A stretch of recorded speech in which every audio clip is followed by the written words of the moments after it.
बिल्कुल। और वारिस पठान जी, मुद्दा कभी भी ये नहीं हो सकता कि किसी ने किसी पार्टी से इस्तीफा क्यों दिया, और ये मेरा मुद्दा था भी नहीं, ये मैंने अपने इंट्रोडक्टरी रिमार्क्स में भी कह दिया था।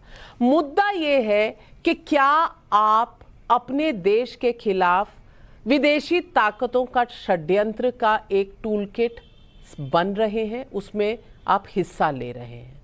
क्योंकि भारत अगर बढ़ेगा तो बाहर के देशों को तो उससे खुशी नहीं होगी, होनी हमें चाहिए। लेकिन क्या हमारे देश की राजनीतिक ताकतें जो हैं वो एक फॉल्स फेक एजेंडा प्रोपेगेंडा में फंस रही हैं, चाहे वो बीबीसी का एजेंडा हो, चाहे वो पाकिस्तान का एजेंडा हो, चाहे वो चीन का एजेंडा हो, क्या उसमें फंस रही हैं और अपने देश पर सवाल उठा रही हैं? मुद्दा इस बात का है, सुप्रीम कोर्ट पर आपका अगर एतबार नहीं है, बीबीसी डॉक्यूमेंट्री पर ज्यादा है। आज देश ये जानना चाहता है आपसे। नविका जी, देखिए बात यह है, मुद्दा यह है कि सच को आप कितना भी छुपाओ, मगर सच एक दिन बड़ा उभर के आता है और सबके सामने आता है सच। आज बीबीसी ने एक डॉक्यूमेंट्री बनाई 2002 की, गुजरात के अंदर जो प्रोग्राम हुआ था जिसके अंदर मुसलमानों को मैसेकर किया गया था, एक जो कांग्रेस के मेंबर ऑफ पार्लियामेंट थे उनके 6 टुकड़े कर दिए गए थे, वहां पर बिल्किस बानो का बलात्कार, उसकी बहनों का, उसकी मां का बलात्कार, रेप, मर्डर कर दिया गया था और काफी सारी ऐसी घटनाएं हुई थी, उसको दिखा रहे हैं ये लोग बीबीसी के अंदर। अब मोदी जी इसको रोकना चाहते हैं कि लोग ना देखें इसे। नाविका जी, मेरा आवाज आ रहा है ना आपको? बिल्कुल आ रहा है, लाउड एंड क्लियर। अब मुझे बताइए, सत्य है, अगर आपको लगता है कि ये बीबीसी की जो डॉक्यूमेंट्री है ये गलत है, इसमें गलत चीज दिखाई गई है, जो भी XYZ है, तो हम सिविलाइज सोसाइटी के अंदर रहते हैं। ये चीज तो सत्य है कि प्रधानमंत्री 2002 में गुजरात के चीफ मिनिस्टर थे, नरेंद्र मोदी जी गुजरात के चीफ मिनिस्टर थे, इससे तो किसी को इनकार नहीं है। उनके राज शासन के अंदर इस तरह की घटनाएं हुई, इससे किसी को इनकार नहीं है। आप सिविलाइज वे से आइए, बोलिए कि नहीं भाई ये गलत है, लेकिन ये दादागिरी और धांधली करना, कौन से कानून के तहत आपने जेएनयू के स्टूडेंटों को रोका के नहीं देख सकते आप? किस तरह? और इंटरनेट और सोशल मीडिया का जमाना है, सबने देख लिया, पूरी तरह वायरल है।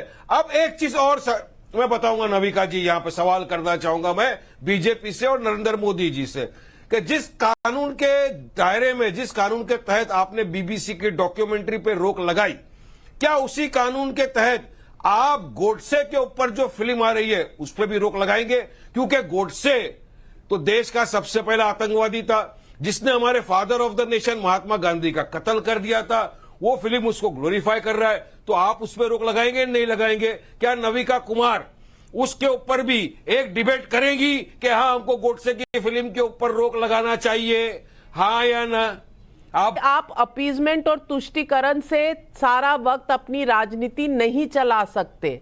ये वही A.K. एंटनी है जो सबसे नजदीकी नेता थे सोनिया गांधी जी के, जो जब वो पार्टी की प्रेसिडेंट थी और काफी दशक उन्होंने उनके साथ काम किया है।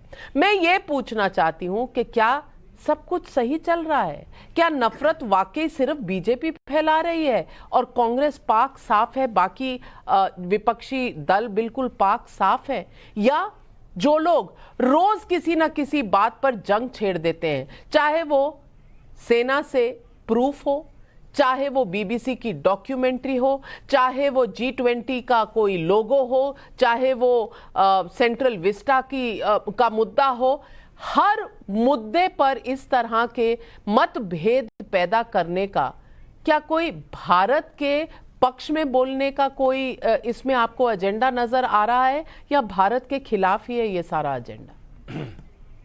नाविका जी, मुझे नहीं पता भारत के पक्ष में या भारत के खिलाफ है, लेकिन ये जो भी एजेंडा है ये कांग्रेस की राजनीति के पक्ष में तो नहीं लगता। क्योंकि अगर ये कांग्रेस की राजनीति के पक्ष में होता तो फिर कांग्रेस पार्टी की जो परफॉर्मेंस है वो इससे कहीं बेहतर होती जो अभी है। लगभग सारे देश से इनका सफाया हो गया, और जौन से प्रांत से हमारे मित्र एंटनी साहब आते हैं वहां पर भी कांग्रेस पार्टी की हालत तो काफी पतली है। तो मुझे नहीं समझ आ रहा कि कांग्रेस पार्टी के अंदर क्या सोच है। शायद जैसे काफी लोग कहते हैं कि कांग्रेस पार्टी की जो बागडोर है अब राजनेताओं के हाथ में नहीं है। अब एनजीओज और एनएसई टाइप के जो लोग हैं, जो एक रेजिडेंट वेलफेयर एसोसिएशन का इलेक्शन भी नहीं जीत सकते, शायद अब वो निर्धारित कर रहे हैं कि कांग्रेस पार्टी की दिशा और नीति क्या होगी। और